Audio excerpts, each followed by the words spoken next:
I just smacked. Ugh. We all do it, I guess. But it is one of my pet peeves. Ugh. Okay, that's coming out of nowhere. But it is. It's one of my pet peeves. Like, to hear somebody constantly smack, it's like, so do you just need to hear your teeth clicking together, your lips smacking together? But we all do it, right? Like, we all do it. Especially if the food is good, the drink is good, you know what I'm saying? It doesn't even require there to be food at all. Hey, Ricky, it doesn't require there to be food. I was just talking about a pet peeve of mine. I smacked. I mean, I don't know how you feel about smacking, but it's one of my pet peeves. Like, when, you know, you're with somebody and I get 1-2 smack. Okay. But it's like after every bite or every word, or like, it just, ugh. I don't know how much longer I can sit in that person's presence. So, but hello. Thank you for hopping on. I'm talking about humility today. Me and God were talking about humility this morning. And he just really gave me some insight on the difference between, you know, when a man tells you to be humble, and by man, I mean, you know, gender doesn't matter. I'm talking about man, okay? Versus when God tells us, or when God humbles us. Those are two different things, right? Two totally different things. So be humble versus humility, all right? Two totally different things. And so I was in scripture. We've been in Jeremiah, me and God, we've been in Jeremiah, specifically Jeremiah 50 through 52 today. So we're in 52 today. Well, 51. Today was 51. Where we were talking about the fall of Babylon. Hello to who has hopped on. We're talking about humility today. Hello, Sel. We're talking about humility. We're talking about being humble. I thank you guys for hopping on. Share this because I really feel like we need to know what it means to be humble, okay? And just how people manipulate that term, okay? Because people really be like, they try to little girl or little boy you know what I'm saying? Because they truly feel threatened by your presence. They feel threatened by the power that you possess. It's like when you step in the room, they felt power walk in the door. You understand what I'm saying? You shifted the atmosphere. And typically those people are the ones who are saying, you need to be humble. You need to be humble. Can you do a little less? You know what I'm saying? It's like, you probably didn't even have to say anything. You probably haven't even said anything, but just the fact that you came in the room, the whole environment shifted. You know what I'm saying? Like, they could feel that power just walked in the door. And power is silent, but you gonna feel it.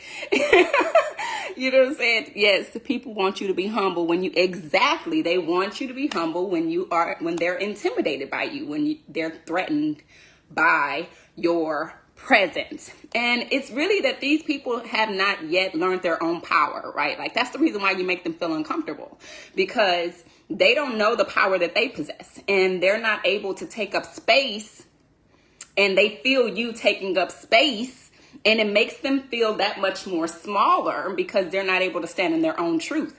So it's like, don't overshadow me, you know, but in the same respect, you ain't done nothing but be yourself, right? Be your big self at that, right?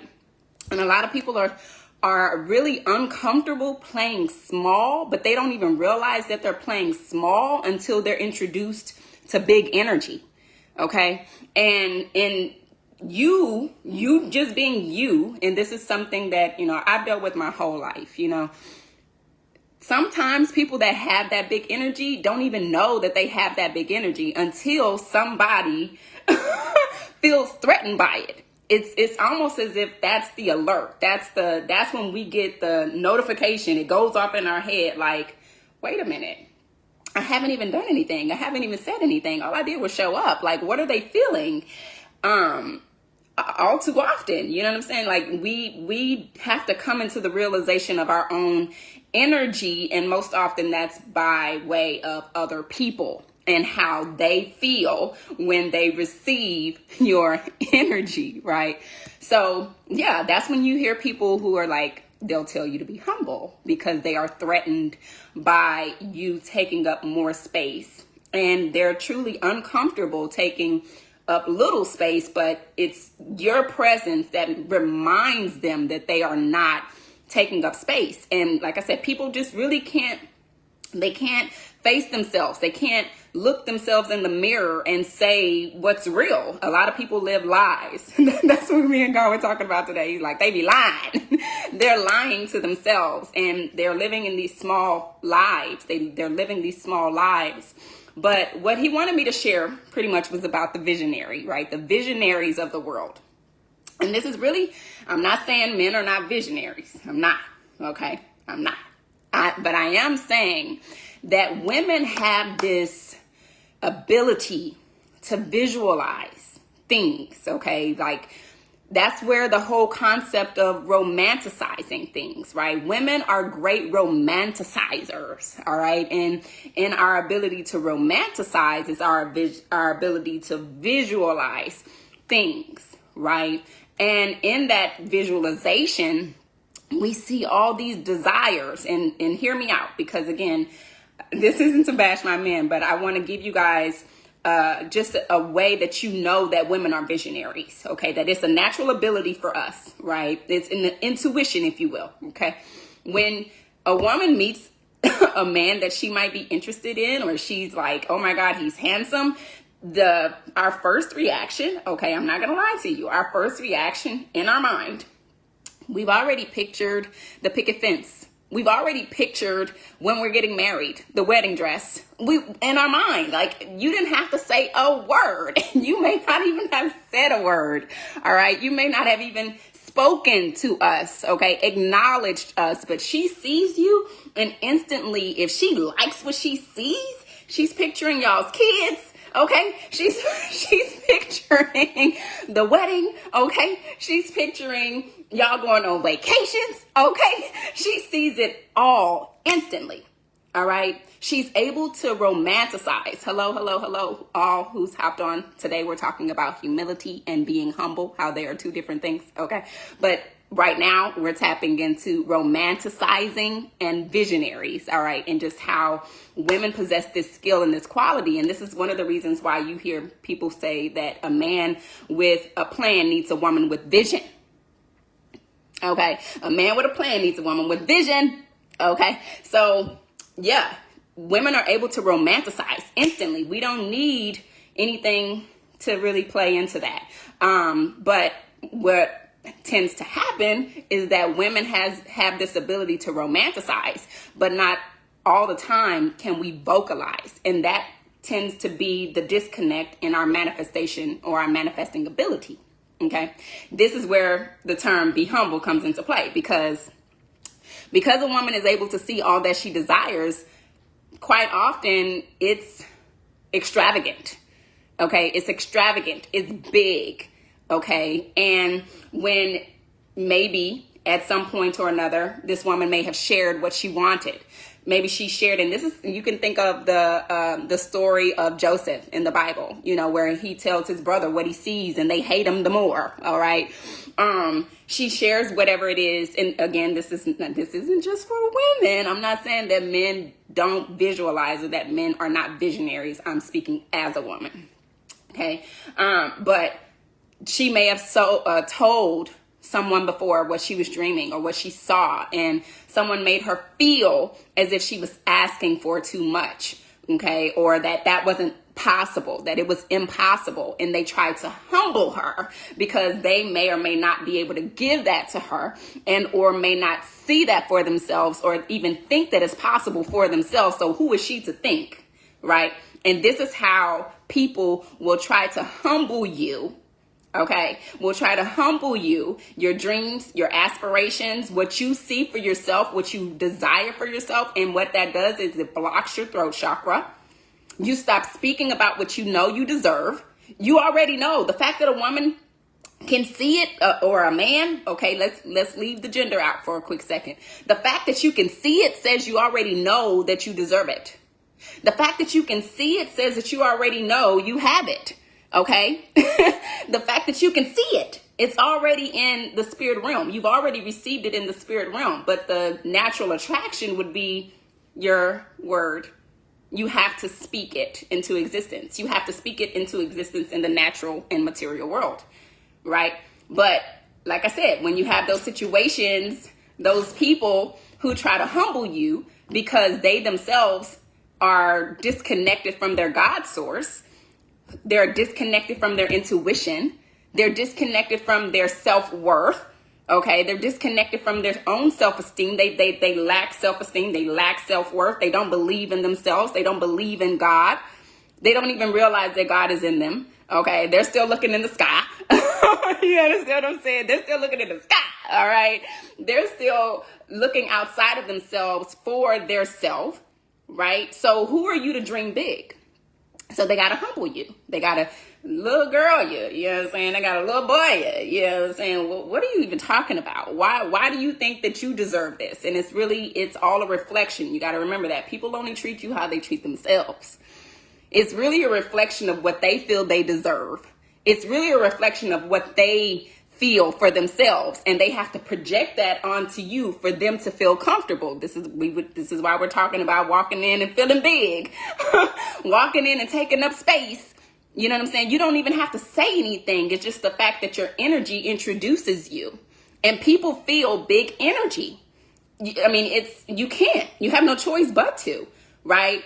And so the people who, have this big energy, and if they're not aware that they have this big energy, they could easily fall into the trap of dimming their light so they can fit into these small spaces and make other people comfortable, right? And you're never going to be able to attract your highest self, your desires. You know what I'm saying? You're never going to be able to walk in destiny feeling small, being small, showing up small.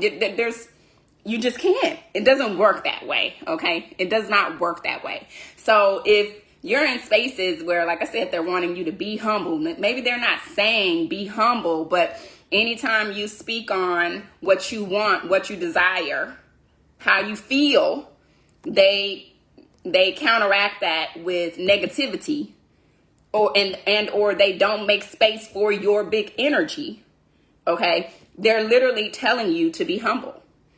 Right. And it even makes me think about, when people join secret societies and they go through these humiliation rituals. Right. And I've actually joined a secret society before. OK, I am was an inactive Eastern Star. OK, so and if you know what Eastern Stars are, then you understand that they are connected to Masonry. OK, to the Masonic world. So just speaking to that. Understanding that when you join these secret societies and there are these humiliation rituals, that it's not in the way that God teaches us humility.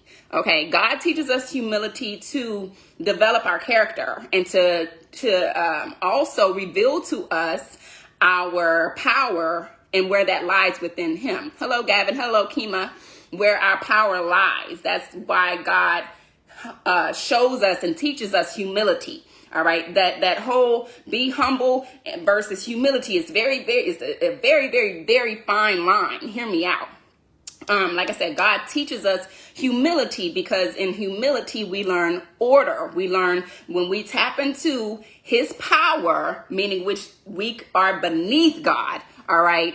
Hello, Kevin, that we are beneath God. All right. Then it's this humility. We're able to receive of God. Right. We're able to stand in God's power. All right. We're able to stand in our power. We're understanding that God is in us, and that is our alignment to God. Okay. Versus humiliation rituals, which is be humble, because what they're doing is it's to make you don't ever forget. You never forget. You understand? We have to break your spirit. You understand what I'm saying? We have to break your spirit for you to even be able to be a part of us. So I got these documents. I got this on you. If you ever forget, you understand what I'm saying? It's two totally different types of humility. It's a little girl you, little boy you. Don't ever forget where you came from, right? That's the type of humbling that man does. All right. God teaches you humility to exalt you above man. All right. So when I'm talking about he builds character in you and develops character in you, what he does is he teaches you self-discipline. He teaches you self-control. All right. He teaches you self-mastery. These are things that the typical or the average man has not. They possess them. They have the quality, but they do not possess it. What I mean is they have it, but they don't develop it. They don't grab hold of it and build upon it. Okay. They don't entertain it. They think they have it. It's like, oh, I know I can be disciplined, but I mean, I don't know how to really practice discipline. All right. Like I know that I could fast, but I mean, do I really want to fast? It's like they don't possess what they have. All right. So it's kind of like sand. It's slipping in between their hands or slipping between their fingers. Right. But God in humility teaches you, it teaches you in humility how to have self-control, how to have self-discipline. All right. And trust me, I'm speaking from experience. Okay. I want to say, was it this time? Yeah. Like around this time last year. And even just up until a couple of weeks ago, one thing God has you do when you are walking with God, I'm going to tell you right now, God will have you fasting so much, okay, to the point that you like, oh my God, like what am I doing wrong? There were times where he had me fasting for so many days, okay, and I'm not talking about these new age fasts where it's like, oh, I only eat between this time and this time. No. God had me drinking no water, having no food for days. Okay. And I'm not saying that to boast. I'm speaking in my affliction because it was only God that allowed me to be able to still manage and still be able to produce during those times. What he was doing was teaching me where my power came from. What he was doing was teaching me that it's not by food. All right. Man is not to live by food alone, by bread alone, but by every word of the Bible. Right. And so understanding that was that humility. So now I'm understanding where my power and my strength comes from. I'm understanding where my intelligence comes from. I'm understanding because I'm receiving. I'm able to submit. I'm able to be in surrender. And this humility taught me patience. It gave me the fruits of the Spirit. Okay, so that patience, that joy that you get, that peace that surpasses all understanding, okay, that self-control, okay, that meekness, right, that long suffering, you understand what I'm saying, that kindness, because I promise you one thing, when you fast, you're going to move a lot slower. And then you'll learn to be grateful for people who take their time with you, because what you'll see in fasting is that this is a fast-paced world. Everything is just going. People don't take time with each other, and they're very anxious. They're very, it's like right now it's this microwave mentality. And so when you do come across someone who takes their time with you, who has patience with you, because you got to move slow, you're literally, you're leveraging energy when you're fasting. You have to be very intentional about where you put your energy, where you put your attention. So when people are kind to you and they take time with you and they don't rush you and they don't put you in this state of panic or anxiety, they don't try to project onto you, you really start to have a different level of gratitude. Right? You understand what it means to be kind. That's when I say all the time, kindness is rare. Not everyone has that quality. Not everyone possesses that quality because we're in a state of constant go, or instant gratification that anybody who's not on that same wavelength, which might I add is backed by fear, the root of anxiety, the root of this fast-paced chasing energy, it's fear. It's as if you feel like if you don't make it there right now, you're never going to get there. There's no trust that I'm going to get there no matter how long it takes. You understand? So you really start to pay attention. You see more, you become more aware, more alert. And that's what fasting teaches us. And that's humility. Okay. Like I said, you understand where your power, your strength, your energy lies. And as you're doing this, what you're doing is building your energetic force field. All right. And in building this energetic force field, you start to build what we call boundaries. And so people that can't align with your boundaries or can't respect your boundaries, quite naturally, what they're going to do is fall off. Right. And so God teaches you now what you're doing is, we call it protecting your peace. Okay. So in all these ways, God is building you up and building your character and building your boundaries and building and nourishing you as a soul. So when you do come into spaces, you're going to take up massive space, whether you're talking or not. You understand? And again, this requires you to have self-mastery, self-control, and self-discipline.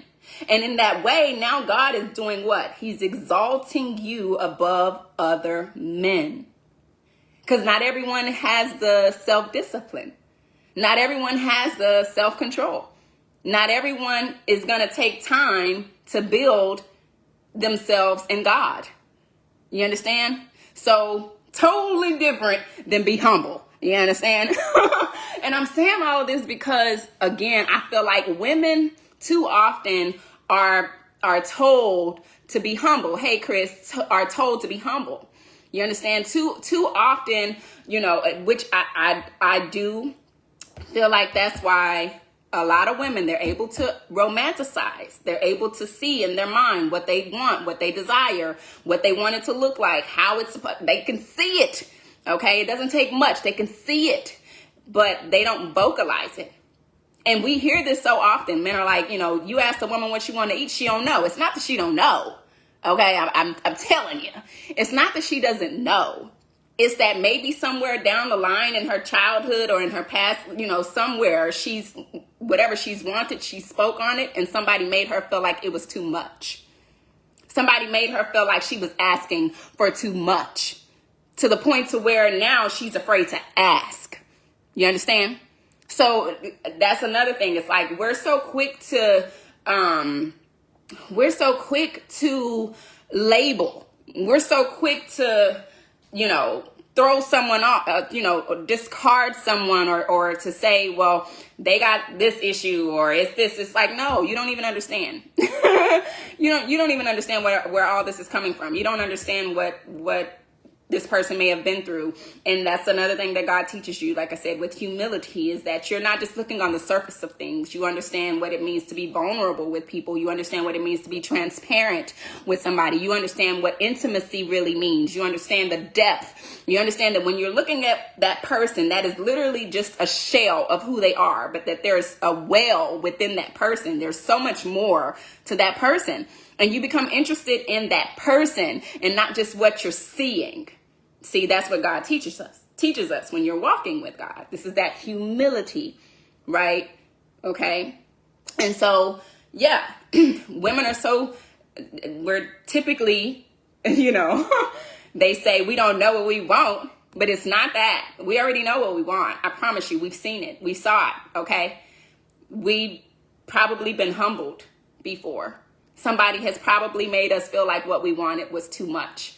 And we didn't have that self-esteem and that, confidence to know that we were just asking the wrong person. You understand that our values and our morals and our standards shouldn't change based on the person. Okay, that we should continue to have those high values, those high morals, those high standards, regardless of the person. You just got to find the person that's going to match that, right? You gotta find the person that you gotta keep your standards high. So for one, understanding by keeping them high, you vet out the ones that are not gonna meet you where you are. Not that you bring them down so more people are open to you or that you're open to more people. No. No. Right? It's when you understand that rejection is truly protection. You understand that, I'd rather be less accessible because the person that's going to come for me, they have to reach pretty high for me. You understand? If you're going to be top shelf, you need to be top shelf. You understand? If you're going to be of high value, you're going to be of high value. You understand? When you go to places where it's luxury and it's expensive, all that is behind a glass window. You understand? There's a reason for that. They don't say, oh, well, we're going to reduce the price in this so more people have access to it. They don't say, oh, we're going to have a sale so more people will buy. No, the right person going to come and buy that. The right person that wants it and values it, sees value in it, they're going to buy that, right? And so I'd rather it be that. I'd rather the scenario be that, the situation be that. Hello, Glenn. I'd rather it be that than for us as women to settle, you know? But again, so often that trauma may stem from situations where they were younger. We were younger. We were in our most impressionable state, easily influenced, and we just wanted to be desired. And so we shifted what we felt about ourselves because we didn't want to be rejected, right? So now we've been humbled, okay? And in that humbling, we're just accepting whatever anyone wants to give us, knowing that you deserve so much more, might I add. Knowing that you deserve so much more. And that's when you start living this lie. Hi, Brandon. That's when you start living this lie. You're literally lying. You're lying to yourself, okay? Not only are you lying to yourself, you're lying to the people in your life, okay? You're lying to God because he's very aware. He lives inside. He's very aware, okay? The enemy has so much access to you because you have no peace because you're lying, okay? And you ain't got to speak it for you to be lying. Your energy is lying, okay? This is that imposter syndrome. This is when people, they're like, they manifest what they kind of sort of think they want because they're not clear about what they want. It's imposter syndrome. Or when they receive what they want, they don't know how to accept it because they're not sure that that's what they want. You understand? Or they don't feel deserving. I don't know why I'm receiving this. I don't feel deserving. No, that's a lie. You've been humbled. Someone humbled you. Hello, Rock. Somebody humbled you. And now you're struggling to acknowledge and accept that you are deserving of good things. You are struggling to accept that good things are supposed to happen to you, right? That's when we literally fall into this illusion that pain and suffering is our chosen destiny. God did not create us to suffer in pain. That is not what God intended for the human race. That is the enemy, full blown. Understand? That's why I'm telling you that it's a lie, right? But because you've been humbled, and this is now a pattern that you have. It's a limited belief, okay? It's a pattern. It's a cycle now because it's familiar. It's in your system that it's naturally going to gravitate to you. You're going to naturally manifest these situations, and it's not going to break. That cycle is not going to break until you speak differently with your mouth, until you rebuke it, okay? Now, understanding rebuke means to raise the bar. It means to raise the standard, all right? That means to say, you have no room, no access here because I'm top shelf.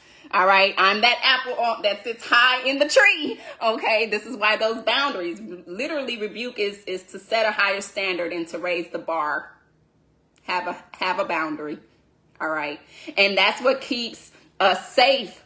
Boundaries are for us. That's why people, whenever you put a boundary in place and people are offended by it, don't be mad. Be grateful. Be grateful because of that. Because what they just revealed is that they can't measure up to you. They literally weed themselves out. The trash takes itself out. Okay? So boundaries are for us. They're to keep us safe. And when we don't have them and we want to be easily accessible for everything and to everyone, then we also make ourselves available and accessible to everyone's demons, to their suffering, to their pain. That's why we say you got to protect your peace. Not everybody is deserving of your energy at different levels. I've said it before, there are levels to relationships, just like there are levels to consciousness. You have to meet people where they are. If you're dealing with someone who suffers in just a shallow existence, and I say suffer because anyone who's dealing with shallowness, truly, they lack depth. And if you lack depth, they don't know themselves. So trying to get to know someone who doesn't know themselves is going to cause you pain. It's going to cause you to suffer. You're going to extend more energy than they are willing to give out because they don't even give that to themselves. It will never be a reciprocal relationship. So in order for you to maintain and protect your peace, you have to meet that person where they are. And I'm not saying to be shallow. I'm just saying to understand that they can only go this. They can only go, you want to go here, and they can only come here. So you have a choice. Do you even deal with that person altogether because you understand that they don't understand depth, or you just leave it where it's at, right? It's like, okay, that's cool. You don't argue. You don't give more energy because again, you'll never have reciprocity in that situation, right? And that's when, if you try, you're gonna experience pain and suffering. Now you're introduced to their pain and suffering, right? Which is not God's intention for us, right? So, we got to stop lying to ourselves, okay? We got to stop lying to ourselves because even the person that is shallow, they really want intimacy. They really want someone to see them and not just their body or what they have on or what they're wearing, like what they're driving, what they have to offer. They really want someone to just acknowledge who they are. But they've probably been humbled before about who they are. And to the point to where now the ego seeks to keep them safe, protect them. So they just show up in ego all day long. It's ego, ego, ego, ego, ego. But that's just a protective mechanism because they feel like they're not safe enough to be who they are and be valued for that, right? And so in those situations, the best thing you can do is, like I said, continue to be yourself if, in fact, you are someone who understands who you are. Because what that will do is give someone else permission to be themselves. Hi, Taisha. That'll give them permission. Sometimes people feel like they need permission to be themselves. Sometimes people feel like they need permission to be vulnerable, right? And so that's why I say it's not necessarily about matching energy. Like, don't let someone else change who you are. I mean, even if we take the story of Joseph, even after he told his brothers who he was, okay, not only what he do, but who he was, that his star would shine brighter than theirs, okay? And your star is your soul. That's your soul is a star. I said a couple of days on my timeline that one day I would tell you guys about the field of lights, and that day is coming pretty soon. So make sure you guys stay tuned for this. It's tomorrow's blog post, because I'm going to talk to you guys about the field of lights. But in the field of lights, it's your starlight. And so the field of lights literally has all the souls that come to earth. Okay. And based off of how much a person taps into their purpose, their light shines. So if you're not tapping into your purpose and your passions and you're not aligned to God, your light is very dim. Okay. So Joseph saying to his brothers that his starlight was brighter than theirs meant that he was walking in his purpose at that time more than they were. That he was aligned to what God intended for him in that time period, because we know that the 12 tribes would all have their place in this whole destiny period. But Joseph started that. His star was brighter than. Okay. And so it's not to say that when the time comes, you're angry with these people and because they didn't acknowledge who you were, right? Joseph still loved his brothers. He still took care of his brothers. He didn't change his energy. He prayed about it. He cried about it. It hurt. You understand what I'm saying? But he didn't stop being Joseph. because they didn't recognize, because at the end of the day, the way that God humbles us or teaches us humility is that everything that we go through, it is still to serve the very people who tend to reject you. God is funny like that. That's why we say he prepares a table before our enemies. And that is so he can continue to get the glory, right? So it's totally different than a man trying to humble you, because what that means is that man wants that glory. That man wants to be over you. That man wants precedence over you. And in those situations, there's no respect. Okay. God doesn't teach us to belittle each other, because in belittling each other, there's a lack of respect. All right. The Godhead that is in me is also in someone else. So when I see them, I see God. There's respect, right? So when they're trying to humble you, what they're trying to overlook the Godhead in you and put themselves above you. And that's to create a pedestal, right? That you have to look up to them. And that's idolatry. So in so many ways, that be humble, now you understand, it's deep. It's deeper than them just saying be humble. You understand? That they want to level you, okay? And not even level you. They want to bring you down, okay? Because they're intimidated by the Godhead in you, and that you understand that you possess it, because they don't understand that. So anyways, I was saying all that because I need us to start speaking what we want and less of what we don't. Okay. God was talking to me about a destroying wind. All right. I mentioned that the scripture God had me in this morning is Jeremiah 51, and it's a destroying wind. And if you understand what wind is breath. Breath is also how we speak the word. It's affirmation. It's prayer. And the way in which God seeks to destroy, okay, the prince of the air. All right, now we're getting biblical. The prince of the air, which is Satan. Okay, he's not a king. He's a prince. All right. The prince of the air. This is where we hear, that Satan is about seeking to destroy, from he's walking from earth. From one end of the earth to the next end of the earth, seeking who he can prowl, or however that scripture goes. Okay.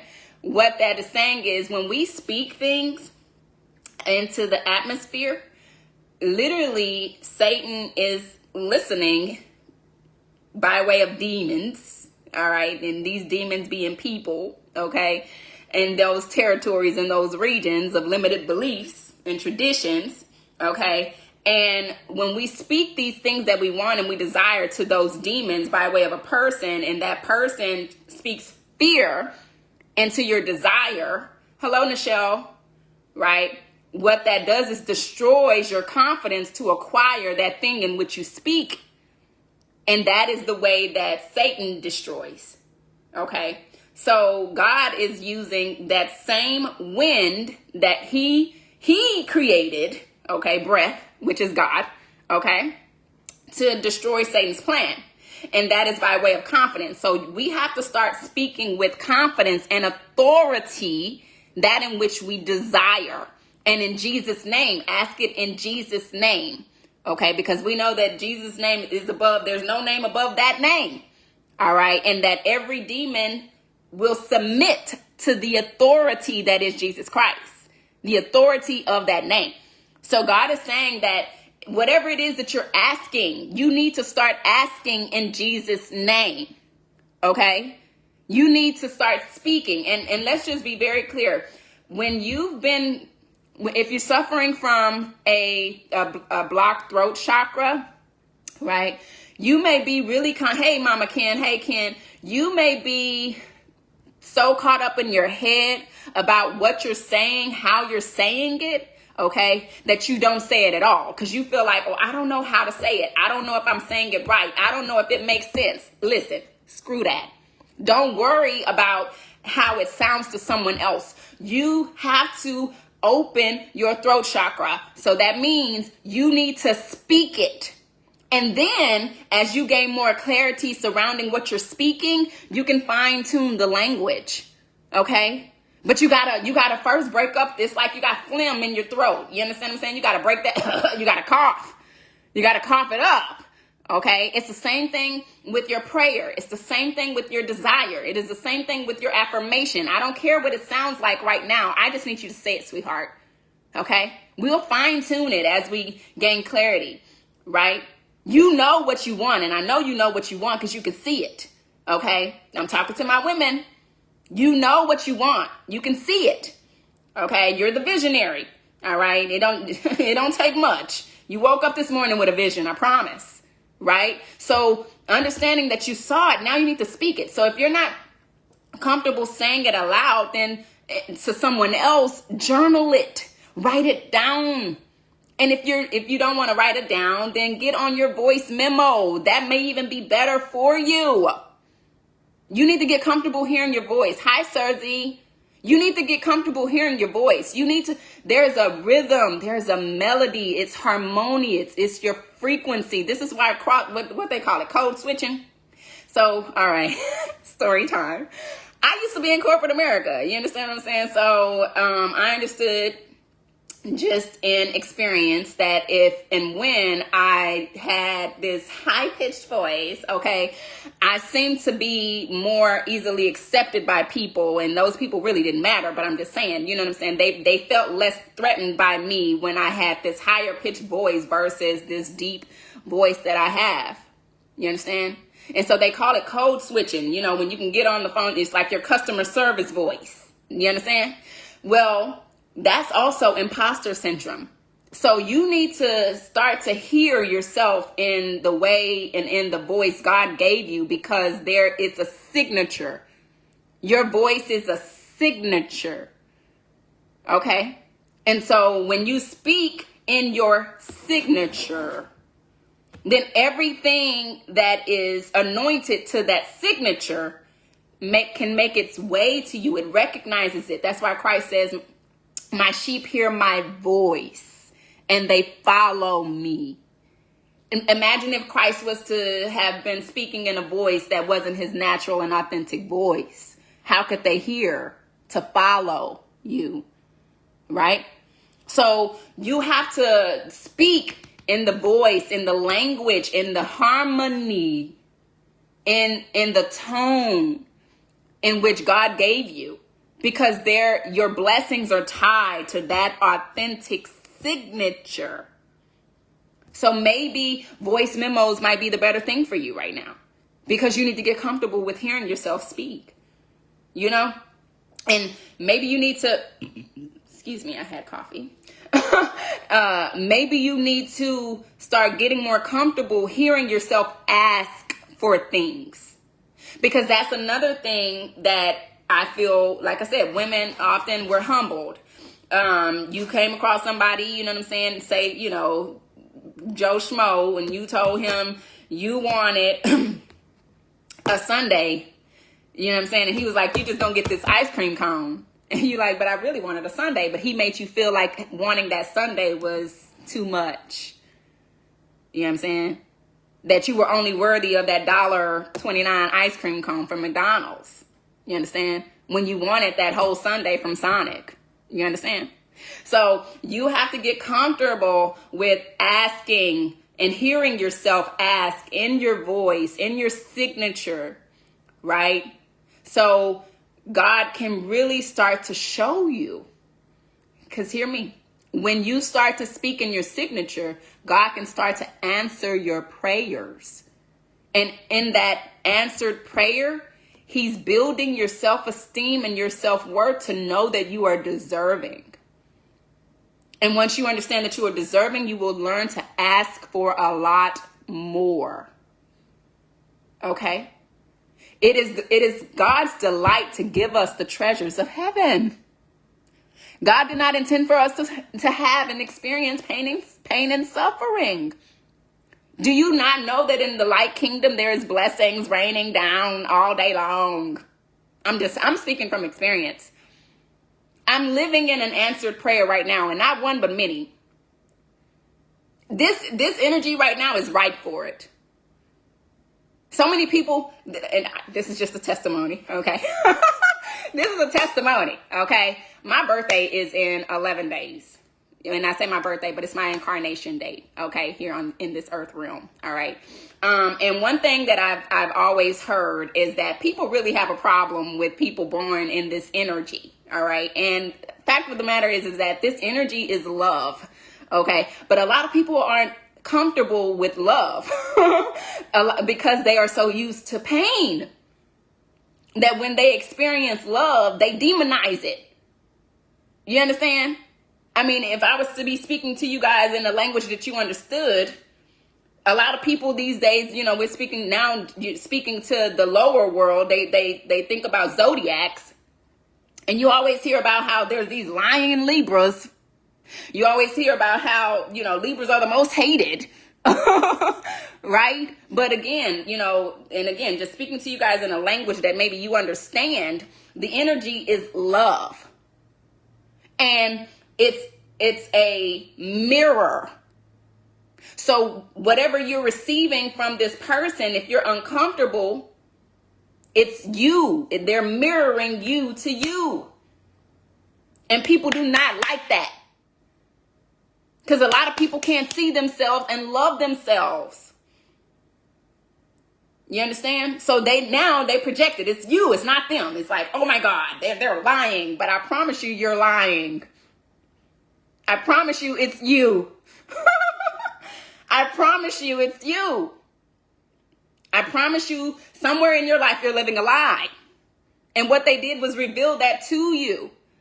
But because you're so blinded and you think you point, you're here, you're doing this, you don't remember that there are how many pointing back at you, right? So the energy is love. Love is correction. Love is correction. Too often people think that love is about being liked. People accepting you. No, love is correction. Love is discipline. Love will tell you the truth. Okay? Love does not want to see you down bad. Love knows that you can do better.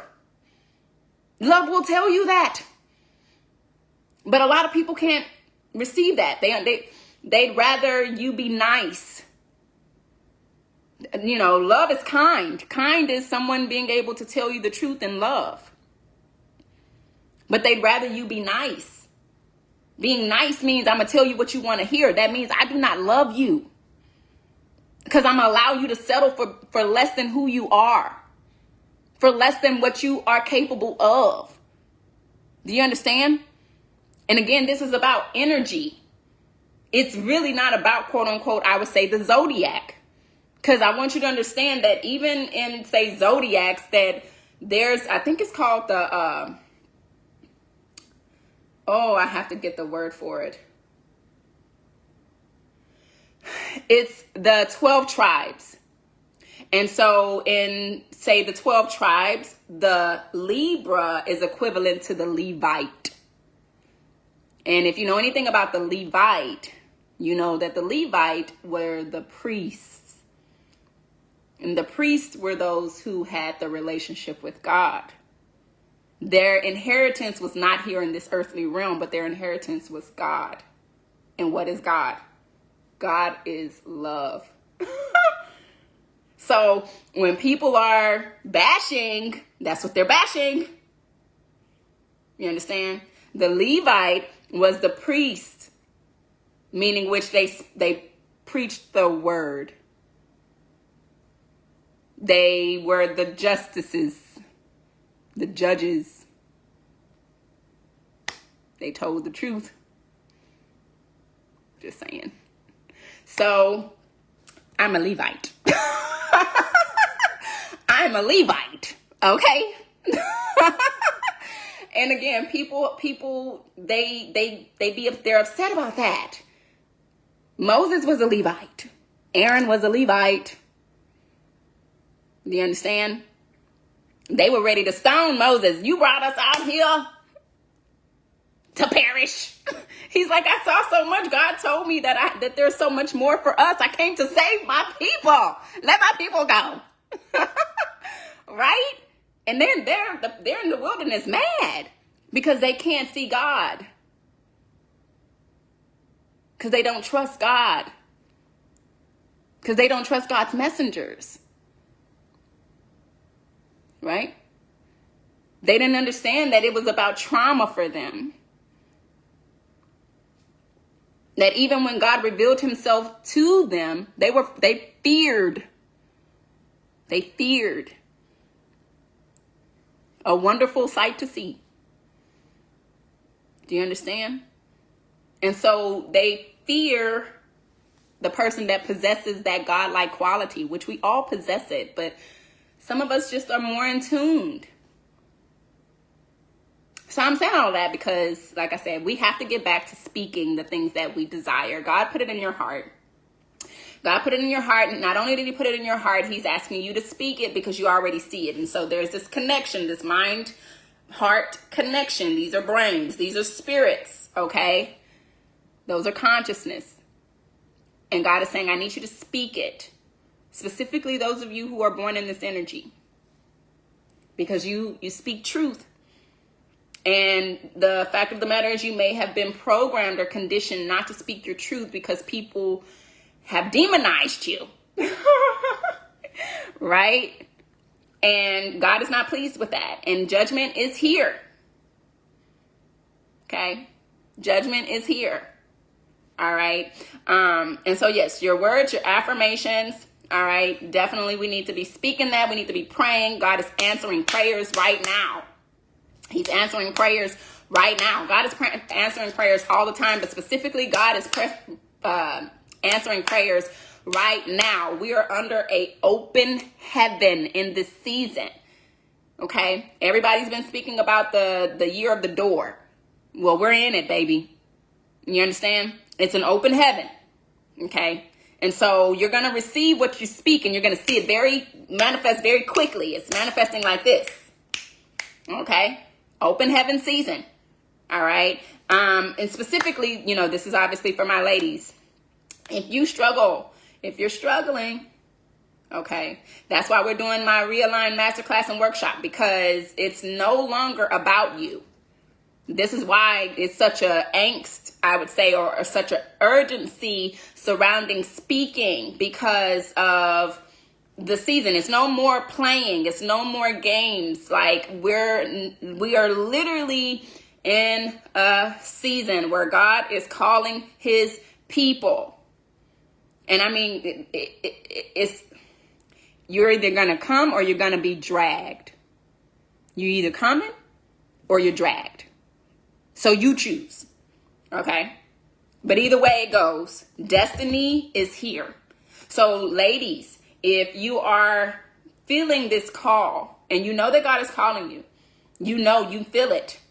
Okay. Not only you feel it, but I'm going to tell you something else you're seeing. The things that are in your life, the things that you quote unquote felt gave you security, they're starting to disappear. They're starting to crumble. You're realizing that you weren't as safe in those spaces. Okay. That's one way that you should understand. I'm telling you to understand it as that means God is calling you higher. You're no longer able to live in that dimension anymore. You have to come higher. Okay. So this is literally what a spiritual awakening is. God is activating your starlight to brighten it so you can be a lighthouse for others. Okay. And that's what this Realign workshop is for. All right. We're going to go over food. The food is very important. Okay. We're going to go over your body. Your physical body is in, I have a 21-day challenge included. Okay. This is yoga. Okay. This is eating right. All right. This is visualizing. Okay. This is tapping into your divine essence, your sacral. This is when we tap into our passions, and you're able to do it in a safe space with other women, like-minded. So you're not being humble. Okay. This is not the time to be humbled. All right. This is the time to allow God to teach you humility. All right. Sign up is happening right now. The link is in this live. Sign up is happening right now. The meet and greet is October 14th. So we're 10 days out from the meet and greet. First class is October 16th. So we're 12 days out from the first class. All right. You want to sign up now if you know this is for you. And this is definitely going to be an intimate setting. I'm not expecting a massive amount of women to join. And I'm just being honest. Only because I understand that not every woman is ready to step into their starlight. I understand that. I know that. Not every woman. Everything happens in seasons and times. And it may not be for everyone right now. But if you know God is calling you and the dimension that you're in is starting to crumble because it's dissolving, as in God is saying you can't live here anymore, you got to come higher, you need to be signing up for this workshop. Okay, get the guidance, get the teachings, what he's taught me. I've already journeyed. Okay. This is the easiest way I could say you can go through this type of spiritual awakening, because to do it alone can drive you mad. Okay. You may not understand what you're going through. You may not understand how to really tap into the higher self and to have that discipline and to have that self-control. You may need accountability, support. Maybe you've started something and you understand, like, I've started and stopped something many of times, but I could never follow through. That's what this is for. Okay. So let's get into it. Let's do it. All right. Sign up. Like I say, link is in the bio, but it's also attached to the live. You don't have to be afraid to step into this energy, because I do have big energy. Okay. And I also make space for others to be their big self. Okay. You don't have to worry about me trying to humble you. Okay. Because that's not my energy. Because you can't humble me. Okay. Other than that, I just wanted to give you guys that. And if you haven't already read your scripture for today and you haven't tapped into God's word, I would definitely recommend that you read Jeremiah 51. Okay. Chapter 51. Just read the whole chapter, because that's exactly what's happening right now. It's literally speaking about Babylon falling. Okay.